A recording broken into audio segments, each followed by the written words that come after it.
Hi, this is Gerald Celente, and here are some of today's trends in the news.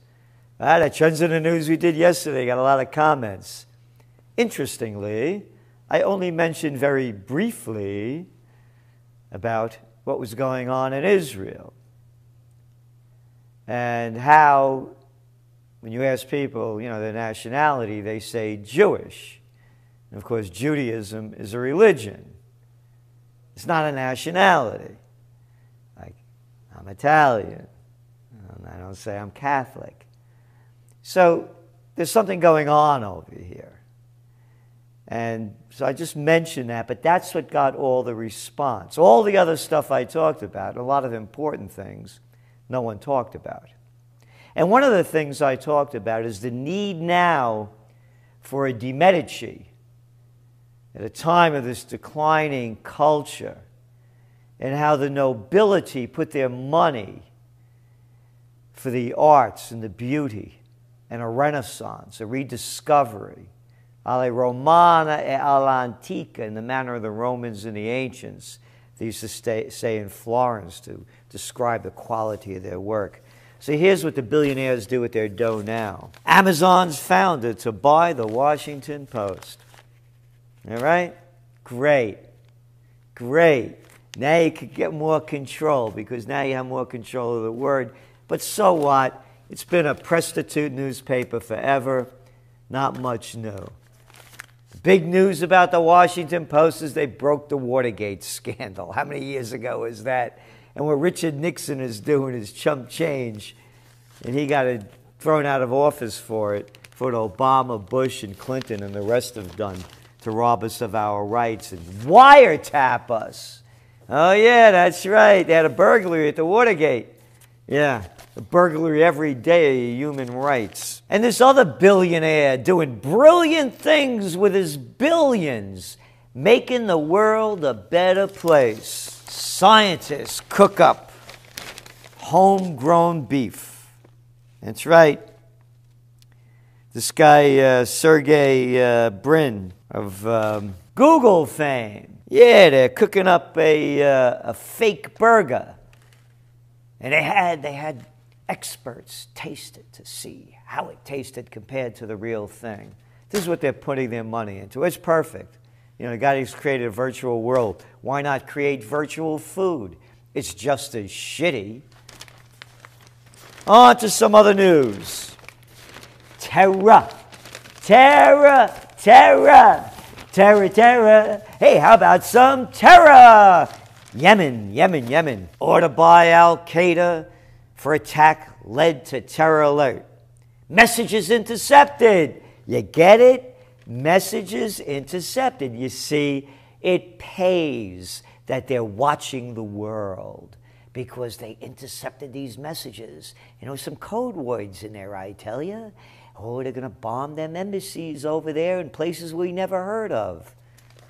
Obama refuses to talk to America about terror threat. President Obama continues to say nothing to a jittery nation about what has some who have been briefed on the danger are describing as the worst threat since 9/11. Hey, you jittery? You jittery? I got a drug for you. I got some anti-jitter drugs, right? Yeah, they're called Hysterica. Take it every day. Yeah, it'll drive you out of your mind. You won't even be worried about being jittery. The greatest terror threat since 9/11. Look how cheap this act is and how they're getting away with it. But don't worry, Obama's going to be with a late-night comedian, Jay Leno, tonight. That's right, your commander-in-chief with that big smile.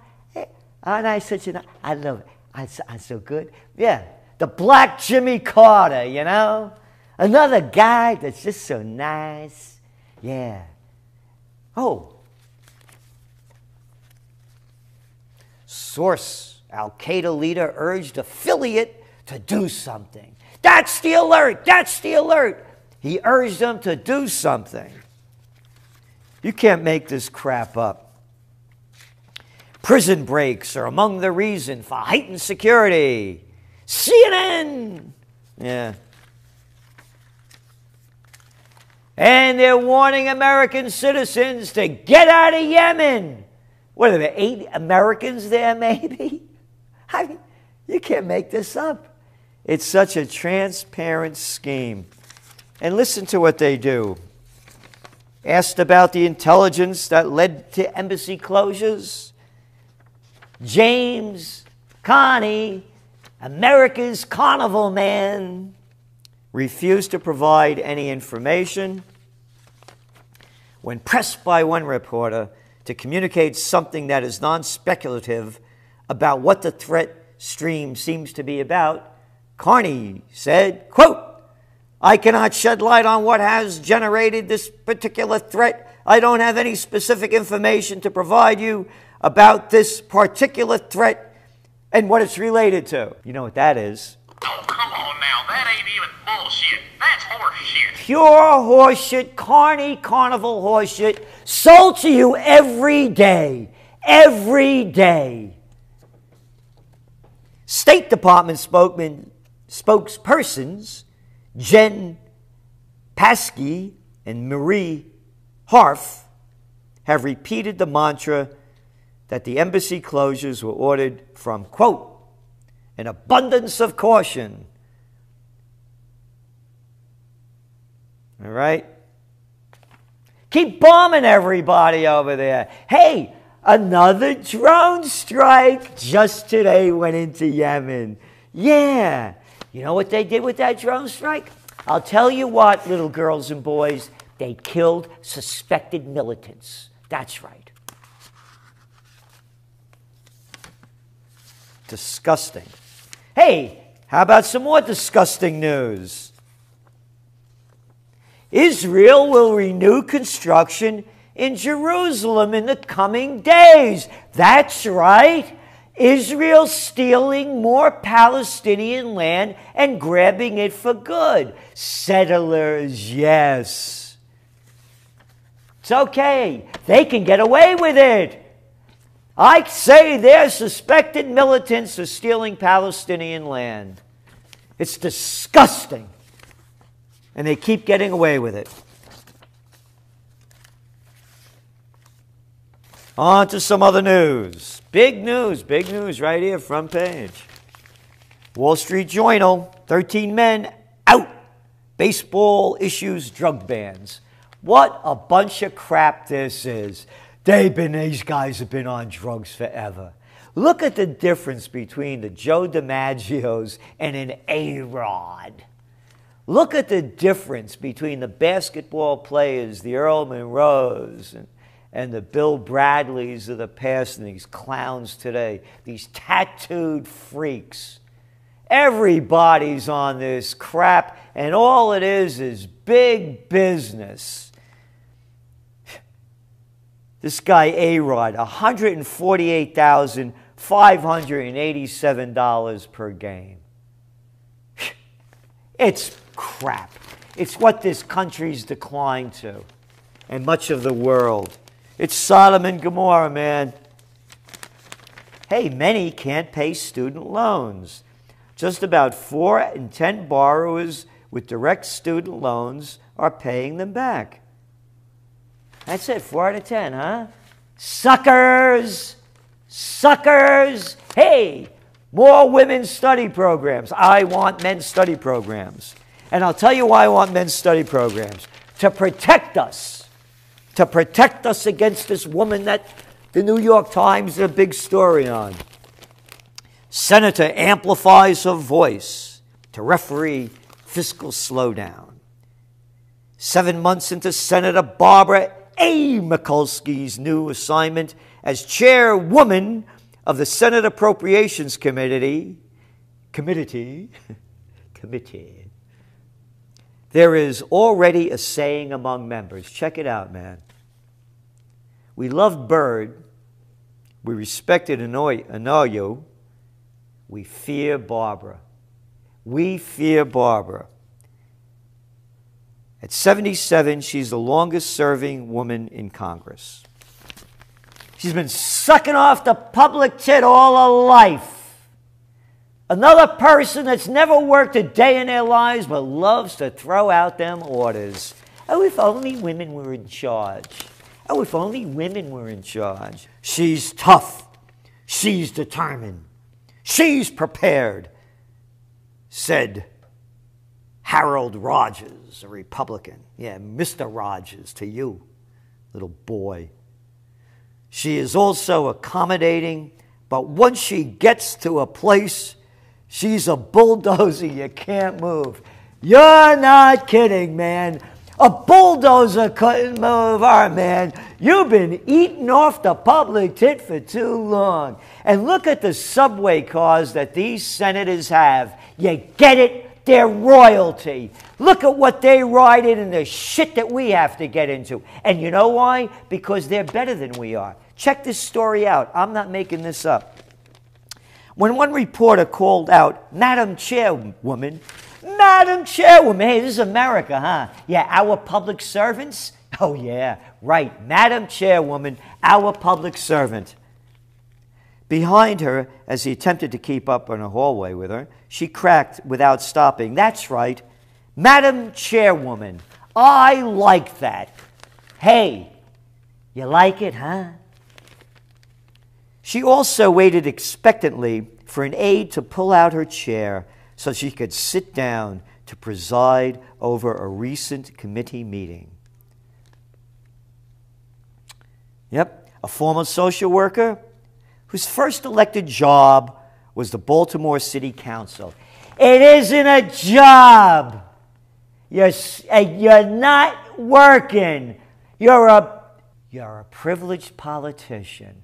I always tell this story when I was the assistant to the secretary of the New York State Senate. The worst job I ever had. I'd be hanging out in the back of the chamber talking to my buddy. He's 23 years old. What do you talk about when you're that age? You know, sex and sports. And a senator would walk in, and my friend, like a little puppy dog, would follow the senator and pull out the chair to help him sit down. And he'd come back. I say, hey, what's the matter? Cat can't sit down by himself? Yeah, just like Madam Chairwoman. She keeps her mother's table in her elegant hideaway, not far from the Senate. Elegant hideaway. Hey, how'd you get all this dough, huh, to live in an elegant hideaway? Former social worker, how did you get all this money, huh? Honey? Oh, I won't call you honey. I don't want to be disrespectful to Madam Chairwoman. Yeah, for the 20 women in the Senate, a record, the outcome of coming spending fight will also be the latest test for the chairwoman, who now leads 9 committees, another record, 9 committees. Ms. Mikulski is the dean, mentor, and organizer of monthly dinners that the women hold to talk shop and family. I say it's sexist only to have women meetings and excluding men. It's like these women's studies program. I want men's study programs. Moving on. Markets down, gold's taking a whack, doesn't look good. If it stays below this 1,300, as I said, it could go much lower. What other little news do we have? Interesting. London's high-speed rail project is helping to drive an office building boom on the City of London's western edge as investors rejuvenate aging sites like Smithfield Market near transport hubs. And do you know why? Because Crossrail, Europe's largest construction project, costing an estimated £15 billion, $23 billion, will cut commuting times by as much as half. Yes. Oh, fast rail, huh? It's not a word that's allowed in America, hysterica. We got money to spend fighting them terrorists, I tell you. Again, I'm against this rail-to-trail nonsense. We need more high-speed rail, and we need to rebuild America. Finally, on economic news, India's latest data do little to lift mood. Things are slowing down everywhere. But Japan, they have more money to build more warships. And finally, in Japan, mystery objects with high radiation found on Fukushima coast. That's right. Keep spending your money on the military and keep screwing the people with your nuclear experiment and them laboratory burgers. Whew! What a wonderful future we have in front of us. This is Gerald Celente, and that's some of today's trends in the news.